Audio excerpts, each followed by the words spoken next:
이제 한영 관계사 그리고 동북아시아 국제 관계사를 전공하고 있는 권희석 연구교수라고 합니다. 제가 고향도 울산이고 국제 관계사를 공부하면서 국제 관계라는 게 지역하고 떨어질 수가 없다라는 생각을 많이 하게 됐어요. 울산이 세계와 만나는 순간들, 역사 속에서 만나는 순간들에 대해서 한번 정리해 본다라는 느낌으로 이야기를 해보게 되었습니다. 선사시대부터 올라가서 현재의 울산 그리고 그 미래까지 한번 굉장히 방대한 시간대이기 때문에 다 뭐 세세하게 다루기는 힘들지만 좀 의미 있는 순간들 혹은 이제 울산이란 공간이 더 다른 커다란 이제 외부 세계라는 공간과 만나는 순간들이 언제였는지 그리고 그 순간순간에 울산이 어떤 역할을 했었는지 보는 식으로 진행을 해볼까 합니다. 우선은 선사시대부터 출발을 해야겠죠.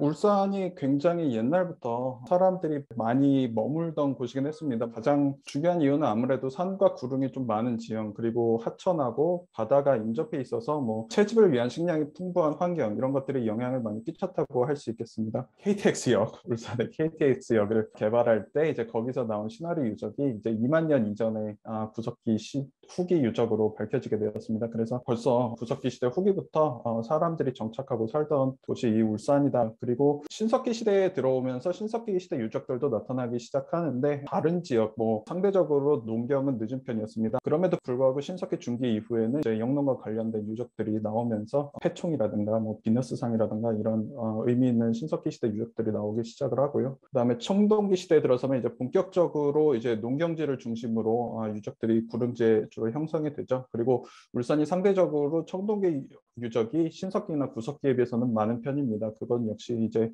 성공적으로 농경 문화가 이 지역에 자리를 잡고 공동체가 이루어지면서 여기저기에 많은 이제 소국들이 형성되기 시작한 시기라고 보시면 되겠습니다. 이 시기에 뭐 대표적인 유물하면 뭐 다들 아시는 방구대 암각화인데요. 이제 신석기 말기부터 청동기 시대를 거쳐서 차근차근 조성된 유적입니다. 인물, 뭐 육지동물, 바다동물 그리고 뭐 각종 도구들 해서 총 200여 점의 그림이 그려져 있는 암각화고 이 암각화 조성에 대해서 이제 학계에서는 다양한 의견들이 있습니다. 이제 이거는 상향 방법을 이제 문자가 없을 때 전승시키기 위해 교육하는 방식이다. 뭐 알래스카나 이런 다른 지역 원주민들이 전승하는 방식을 참고해서 나온 연구 결과도 있고요. 그다음에 이게 뭐 이제 종교적 제의 장소다, 잡은 거를 이제 여기다 새겨서 기념하는 형식의 장소다 등등의 다양한 목적들이 있습니다. 저희가 뭐 다 알 수는 없겠지만 방구대가 암각화가 새겨져 있던 공간이 이제 그 당시 살아가던 그 사람들에게 굉장히 특별하고 소중한 공간이었다라는 것은 충분히 짐작을 할 수 있는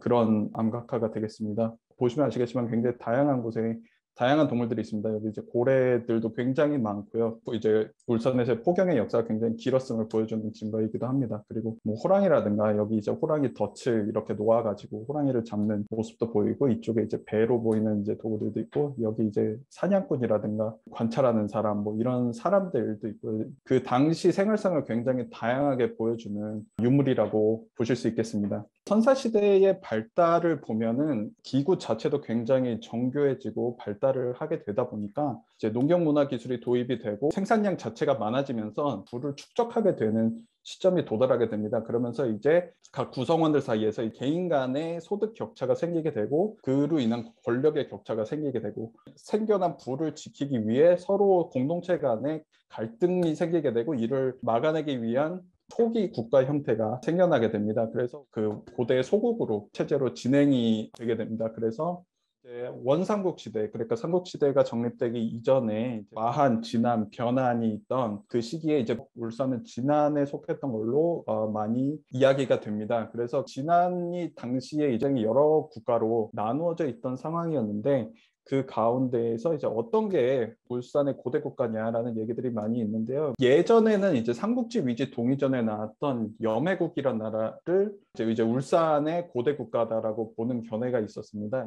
그 삼국 사기 보면 조금 더 이제 구체적으로 몇 나라들이 나오게 되는데 이제 하나가 우시삼국입니다. 이 우시삼국이 신라한테 점령당하게 된 게 이제 신라가 우시삼국 국경에 와서 맨날 이렇게 말을 타는 것처럼 말놀이처럼 이제 국경에서 이렇게 놀다가 이제 우시삼국 사람들이 신라 사람은 저렇게 노나 보다라고 해서 기병이 왔을 때도 방심하고 있다가 점령을 당했다 이런 이야기가 있습니다. 그리고 이제 구라와 촌이라는 기록이 있는데 지금 범서 쪽에 있는 조그마한 나라들입니다. 이게 문제가 뭐냐면은 이 기록에 따르면 이제 1세기나 2세기에 신라에 편입이 된 걸로 나옵니다. 근데 울산에서 발견되는 유적들의 상당수가 또 가야 문화권, 변환 문화권하고 이제 연관이 있는 유물들이 계속 나오다 보니까 이거를 문자 그대로 받아들이기에 조금 무리가 있지 않느냐라는 견해들이 있습니다. 특히 삼국지 위지 동의 전에 사로국이 나옵니다. 사로국이 신라의 전신인 나라인데 이 나라가 이제 경주 주변을 다스리는 정도밖에 못하던 시기가 3세기 중반까지 지속이 되기 때문에 그러면은 이제 사로국이 사실상 울산을 점령한 건 3세기 이후가 아니겠냐. 그래서 3세기 이후로 보는 설이 있고 이제 광개토대왕의 남정 그리고 금강가야의 멸망 혹은 대가야의 멸망 요때 넘어갔을 거다라는 견해들 좀 다양한 견해들이 있습니다. 보시면 이제 뭐 마한 진안 변환이라는 사만이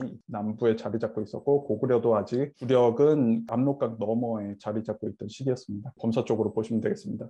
이제 신라가 확장이 되고 그 신라의 경계에 있는 지역이다 보니까 특히 외와의 소통에서 굉장히 중요한 역할을 하게 됩니다. 두 가지 사례가 있다고 하는데 하나가 이제 광개토대왕의 남정 그리고 박제상 설화가 되겠습니다. 4세기 말이 되면 고구려랑 백제가 굉장히 갈등이 심해지게 되는데요. 광개토대왕이 즉위를 하게 되자 백제가 392년부터 계속 영토를 잃고 396년에는 한강 바로 밑에 있던 위례성이 포위가 돼서 백제 아신왕이 항복하는 사태가 생기게 됩니다. 아신왕이 가야 외와 연합을 해서 고구려의 사실상 보국으로 지위가 떨어져 있던 신라를 공격을 하게 됩니다. 고구려가 너무 강대한 상황이다 보니 신라를 공격했던 것 같은데 당시 왕이었던 뇌물마리간이 고구려의 구원군을 요청을 하고 광개토대왕이 5만 명의 구원군을 보내서 왜군을 격퇴하고 가야까지 진격을 했다 이런 얘기가 있습니다. 이제 402년에 이 뇌물마리간이 물러나고 이제 고구려의 볼모로 있던 실성이 와서 신라의 왕이 되죠. 그 광개토대왕릉비의 관련 기록인데요. 경자년에 왕이 보병과 기병 5만을 보내서 신라를 구원하고 임나가야까지 가서 가야를 항복시키고 그 다음에 여기에 신라인을 배치해서 지키게 했다. 그리고 뭐 신라의 매금이 직접 오지 않았었는데 이때부터 비로소 조공을 했다라는 식으로 고구려의 군사를 동원한 영향력이 굉장히 컸음을 보여주고 있습니다. 왼쪽에 있는 게 이제 부산 동아대박물관에 있는 태화 14년명 석조 불상입니다. 익숙한 신라 양식하고 좀 많이 다르고요. 그 오른쪽에 있는 게 이제 은연리 적석총이 되겠습니다. 마찬가지로 이 지역에 있는 신라시대 무덤과는 양식면에서 다소 차이가 있기 때문에 이런 것들이 고구려가 이 신라에 어느 정도 주둔하지 않았었냐라고 하는 계기가 됩니다. 그리고 외가 신라를 사실상 장악한 상황이었는데 경주까지 쳐들어오고 도망가는 외를 추격해서 내려간 게 울산이다 보니까 외와 신라 사이에 교류했던 공간이 울산이 아니었을까 하는 얘기를 많이 하게 됩니다. 그리고 그런 생각을 강하게 되는 사례가 이제 그 박제상 설화입니다. 울산에서 많이 알려졌다고 생각이 되는 설화인데 방금 전에 이제 실성마리간이 왕이 되었는데 이 실성마리간이 그 전에 뇌물마리간이 자기를 볼모로 보냈던 거에 대해서 굉장히 앙심이 좀 있었습니다. 그래가지고 외와 이제 화친을 하게 되니까 그 뇌물마리간의 아들들을 하나씩 이제 외로 보내서 인질로 삼아서 화친을 하고 그 다음에 고구려로 볼모를 보내고 이런 식으로 외교를 하게 됩니다. 인질 외교를 하게 되는데 근데 눌지마리간이 즉위를 하게 되니까 동생들이 너무 보고 싶은 거예요. 첫째 동생은 고구려에 가 있고 둘째 동생은 외에 가 있는 인질로 잡혀있는 동생들을 구출해달라라는 명을 이제 박제상이 받게 됩니다. 그래서 박제상이 고구려에 가서 복호를 구출해 오고 그다음에 또 왕명을 받들어서 이제 미사은을 구하러 갑니다. 그래서 이제 미사은을 성공적으로 구출시키지만 결국에 본인은 포로로 잡히죠. 그리고 외왕이 이제 이 박제상이 우리를 위해 일해달라라는 식으로 설득을 하지만 자기는 그 신라의 충신이다라고 계속 고집을 해서 처형을 당하게 됩니다. 그 울산의 이 박제상과 관련된 그 유물들이 굉장히 많은 편입니다. 이 미사은이 돌아온 데가 이 구렬역이라고 합니다. 이 역시 그 이제 구라촌하고 관련이 있다고 믿어지는 지명이다 보니까 이런 식으로 이제 경주의 외항 역할, 특히 이제 외와의 교역을 위한 핵심 지역으로서 울산이 자리했던 게 아닌가라는 게 많은 학계에서 얘기하는 이야기입니다.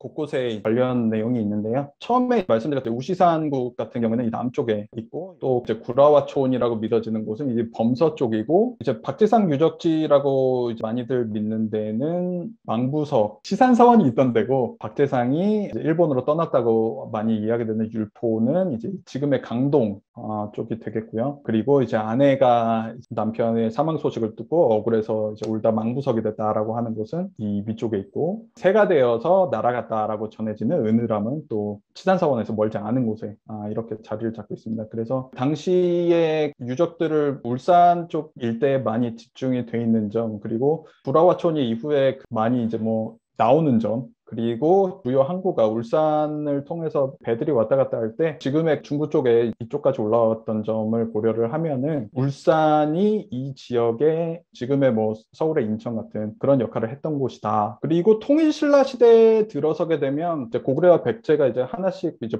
차례대로 복속이 되었지만 여전히 완경은 경주에 머물고 있었기 때문에 경주의 외항으로서의 기능은 꾸준히 일단이 이어가게 됩니다. 신라가 그 당시에 이제 해상 실크로드를 통해서 교류를 할 때 결국에는 경주로 들어가기 위해서 울산에서 주요 무역 행위가 이루어지지 않았을까라는 이야기들이 많은데 그중에 이제 좀 제일 친근하게 다가올 수 있는 얘기가 아무래도 처용설화입니다. 9세기죠. 성강왕이 지금의 이제 계운포를 방문을 하였는데 구름과 안개가 끼는 기이한 현상이 생겨가지고 이거 어쩌면 좋냐라고 했더니 이제 신하들이 그럼 용을 달래기 위해서 절을 지으시면 어떻겠습니까? 라고 해서 그럼 절을 짓자라고 했더니 구름이 싹 다 사라졌다라고 해서 계운포가 되죠. 그 소식을 듣고 이제 동해의 용이 너무 기쁜 나머지 이제 7아들가 나와서 이제 춤을 추면서 반기는데 그 중에 한 아들이 완경으로 따라와서 정사를 돕고 그래서 처용이라는 이름을 주고 신라에서 제일 가는 미인을 아내로 줬는데 이 아내를 너무나 흠모한 역신이 집안으로 들어가서 아내와 정을 통하다가 처용이 이걸 발견을 했는데 화를 내지 않고 춤을 추고 노래를 부르면서 나오더라. 그랬더니 이 역신이 반대함에 감동을 해서 당신의 얼굴만 봐도 내가 들어가지 않겠다라고 했다는 게 이제 처용설화죠. 이 당시에 불렀던 처용가, 처용무 이런 것들이 지금도 이제 꾸준히 전승이 되어 오고 있습니다. 처용에 대해서는 다양한 설들이 있습니다. 근데 이제 아라비아 상인설이 계속 이제 지지를 얻고 있는 이유가 이 얼굴이 인상을 보시면 아시겠지만 이국적인 사람이잖아요. 그래서 아라비아 상인이 아니냐. 당시 이미 신라 때에도 아라비아 활발하게 교류를 하고 있었기 때문에 이 사람이 그 가운데 이제 총명하고 좀 재능이 있는 사람이 경주의 왕실로 와서 도와주게 된 게 아니냐라는 설이 굉장히 힘을 얻고 있습니다. 이거는 이제 경주에 또 괴릉에 있는 그 무신석인데 여기에도 이렇게 아라비아인처럼 생긴 무신석이 하나 있습니다. 당시에 이 아라비아 상인설이 나오는 게 그 신라와 아라비아 사이에 굉장히 활발한 무역 거래가 있었습니다. 그래서 중동에 관련 기록에도 신라와 무역을 했던 이야기들이 나오고 삼국사기에 궁궐에 있던 비품이라든가 이런 거를 쭉 정리해 놓은 게 있는데 그중에 뭐 캄보디아라든가 이런 데에서 나올 수밖에 없는 그런 물품들도 발견이 되고요. 그리고 이 좀 울산이 교역에서 좀 중요한 역할을 하지 않았나라고 좀 추측해 볼 수 있는 이야기들이 여러 가지가 있는데 그중에 하나가 아유광이 보낸 이 쇠와 황금에 대한 이야기입니다. 그 아유광이 자기가 이제 불상을 만들려고 했는데 불떡이 부족해서 이거를 배에다 띄워서 보내면서 뜻이 닿는 나라에 닿으면 이걸로 불상을 만들어 달라라고 해서 배에 띄워 보낸 이 쇠가 57,000근, 황금이 30,000푼이었다. 이게 지금 하곡현 사포라는 곳에 도착을 했는데 이 쇠와 황금을 가지고 황룡사에 장육부를 세우고 그리고 이 경사를 기리는 의미에서 이제 이 하곡현의 동쪽에다가 동축사를 건립하라라고 합니다. 이제 신화의 성격을 띠고 각색이 됐겠지만 그 인도와의 어떤 문화적 교류와 경제적 교류가 이루어졌던 걸 상징하는 것이 아니냐라는 기사로 많이 이야기가 되고요. 울산이라는 공간이 이제 이렇게 외화의 길목 그리고 다른 이제 서방 중동 세계와의 교역의 장이 되다 보니까 이 지역을 통해서 완경으로 쳐들어오게 되는 경우를 아무래도 걱정을 하지 않을 수 없기 때문에 관문성을 이제 경주와 울산 사이 길목에 있고 외적의 침입을 차단하기 위해서 그렇게 운영을 하게 되었습니다. 그래서 지금의 처용암은 보시면 공단 한가운데 있고요. 이 지역이 이제 계운포 이런 식으로 이제 약사도량이 생기고 여기도 이제 이 어물동의 마의 열의 좌상이라든가 이런 식으로 해양 문화와 울산 지역이 좀 뗄래야 뗄 수 없는 관계가 통일신라 시기에 있지 않았나. 경주와 울산 울산으로 가는 딱 그 관문이 되는 지역에다가 이렇게 관문성을 쌓아놓고 이제 교류를 감독을 하게 되죠. 그 아랍 지역에서 이거는 이제 11세기 이제 비잔티움 제국이 아직 존속할 때인데 이런 해상 루트를 통해서 동아시아에서 그 중동까지 교역이 이루어졌다고 보시면 되겠습니다. 그리고 이동을 하게 되다 보니까 이제 그 인디아뿐만 아니라 이제 동남아시아 지역까지 거쳐서 신라부터 그 아라비아 반도까지 무역을 아라비아 상인들이 하게 됩니다. 고려 시대가 오게 되면서 도시의 운명이 완전히 바뀌게 됩니다. 신라 말이 되면은 왕권이 약해지다 보니까 지방 세력들이 차차 이제 자신의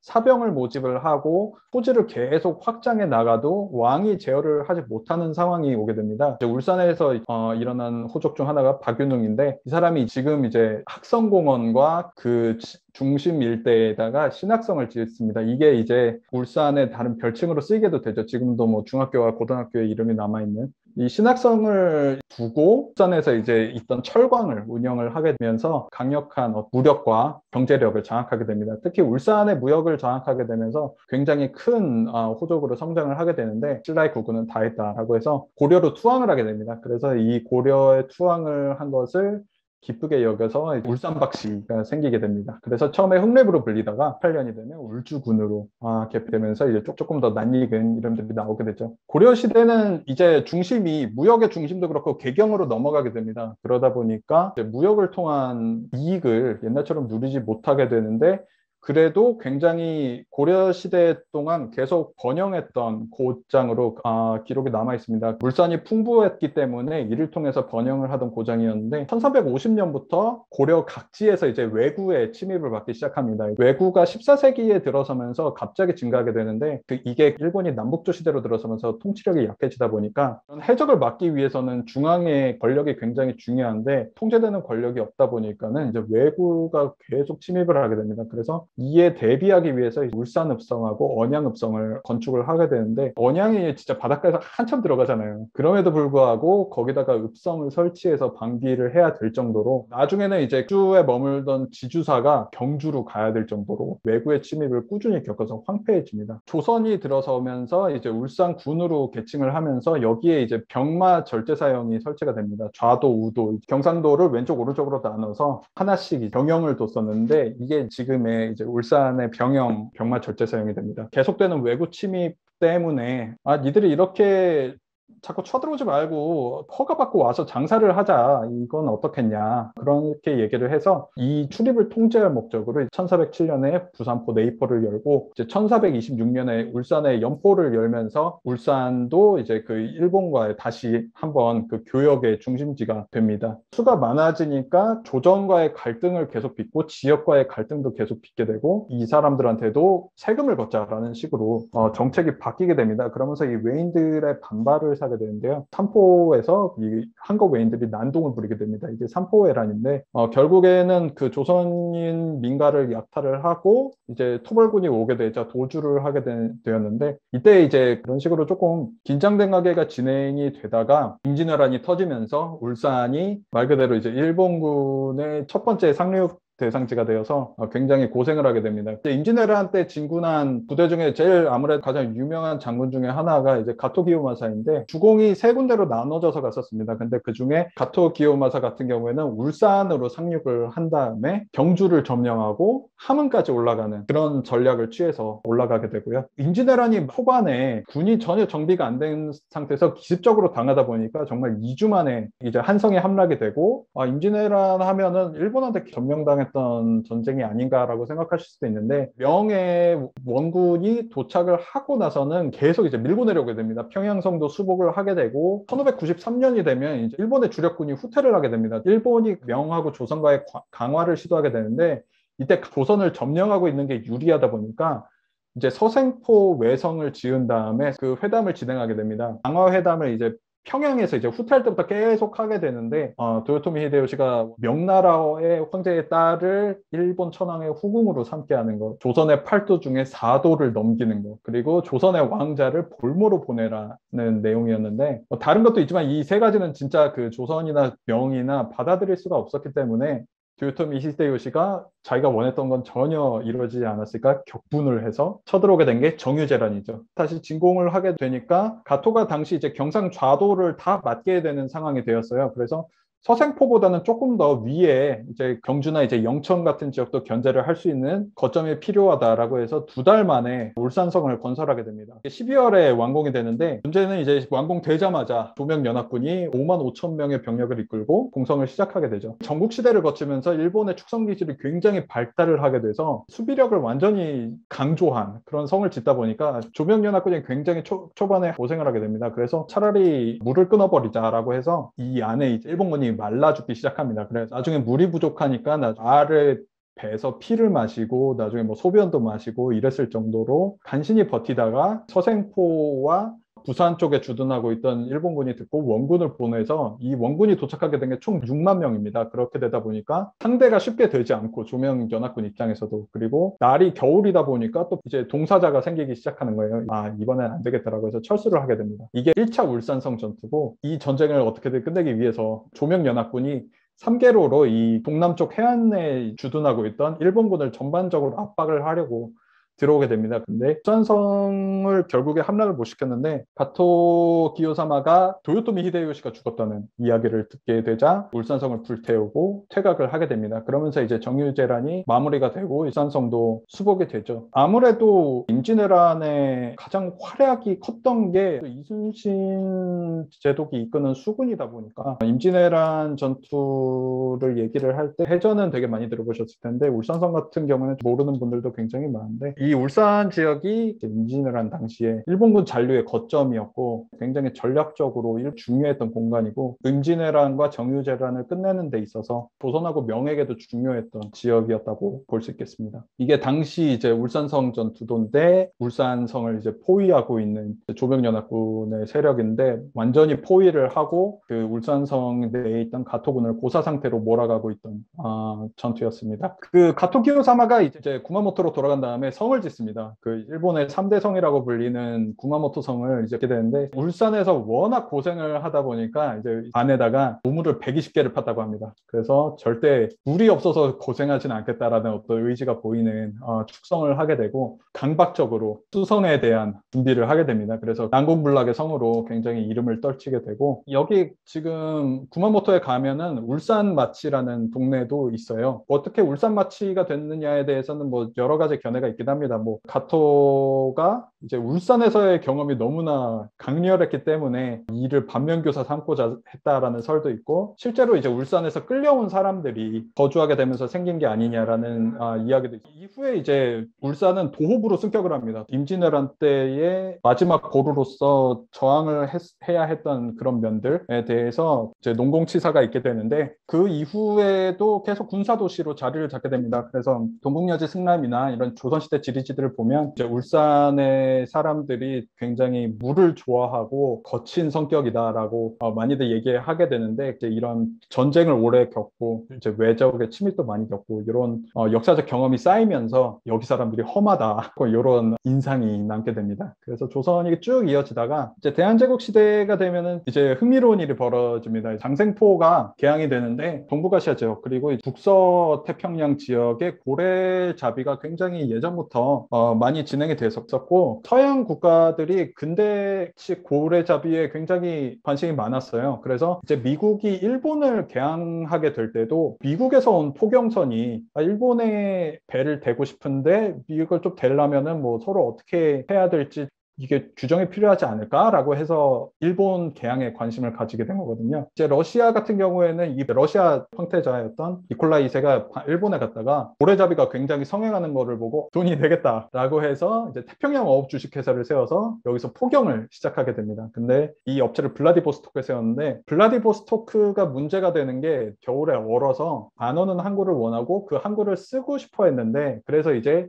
한반도에 대한 관심도 그런 식으로 가지게 되죠. 장생포에다가 포경기지를 만들고 싶다라고 해서 대한제국과 계약을 체결하게 됩니다. 일본도 바로 이제 포경을 위한 주식회사를 만든 다음에 조선에서의 포경권을 획득을 하게 되었기에 이 당시에 이제 이 한반도뿐만 아니라 동아시아에 걸쳐서 일본과 러시아가 계속 갈등을 하고 있었어요. 1895년에 이제 청일 전쟁이 끝나고 이제 일본이 요동반도를 좀 달라라고 했더니 이제 열강들이 중국을 쪼개지 않았던 이유 중에 하나가 이 쪼개기 시작하면 나중에 아프리카에서처럼 열강끼리 부딪히게 될 수 있다라고 해서 그거를 피하고 있었어요. 근데 일본이 여기에 눈치 없이 요동반도를 달라고 했다가 러시아가 프랑스와 독일을 불러와서 그러면 안 되지라고 해서 물러나게 됩니다. 이게 이제 삼국 간섭인데 이걸 보고 민비를 포함한 이제 반일파가 러시아를 한국 정치로 끌어들여서 일본을 견제하려고 하는데 일본이 반일파의 수장이었던 민비를 죽인 시해 사건이 발생을 하게 되고 고종이 여기에 두려움을 느껴서 러시아 공사관으로 도망가는 아관파천이 생기게 되고 한반도를 둘러싼 러일 간의 갈등이 계속 지속이 됩니다.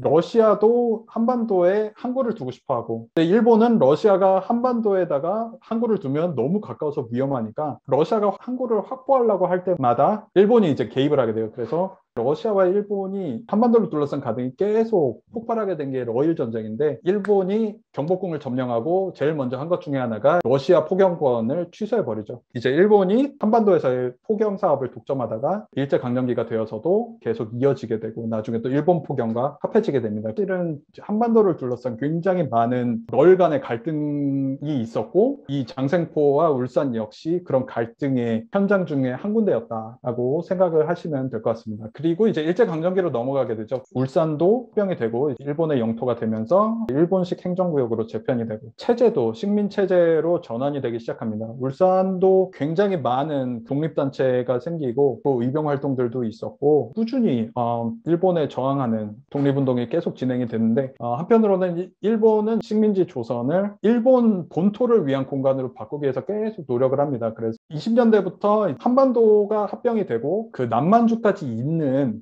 항공 라인을 조금 고민을 하게 됩니다. 그래서 한반도에 최초로 공항을 짓게 되는데 이게 울산 비행장입니다. 지금 달동하고 삼산동 쪽에 있었는데 아무래도 어업이 중요한 지역이다 보니까 가공회사인 울산만 수산 주식회사도 생기게 됩니다. 1944년이 되면 태평양 전쟁 말기가 되면서 울산 공장을 건설을 하게 됩니다. 시도하게 되는데 결국에 70% 완공된 상태에서 해방을 맞게 돼서 끝끝내 완성은 안 됩니다. 이게 옛날에 고래를 잡던 장생포의 모습입니다. 일제시대의 장생포. 그 해방 이후에도 근대적인 고래잡이를 계속 진행을 하게 됩니다. 그래서 이렇게 포경선이 고래 들고 와서 이제 장생포에서 분행하는 경우를 어렵지 않게 볼 수 있었죠. 결국에는 1985년에 근대적 포경이 완전히 금지가 되게 됩니다. 이렇게 일본과의 가까운 거리 때문에 식민지배를 겪고 식민지로서 일본 경제에 이렇게 융화가 되도록 꾸준히 전개가 되어 오다가 이제 해방이 된 이후에는 한반도가 겪었던 모든 갈등 등을 다시 겪게 되죠. 단일 정부 수립이라든가 뭐 이런 문제로 인한 좌우 세력 간의 갈등이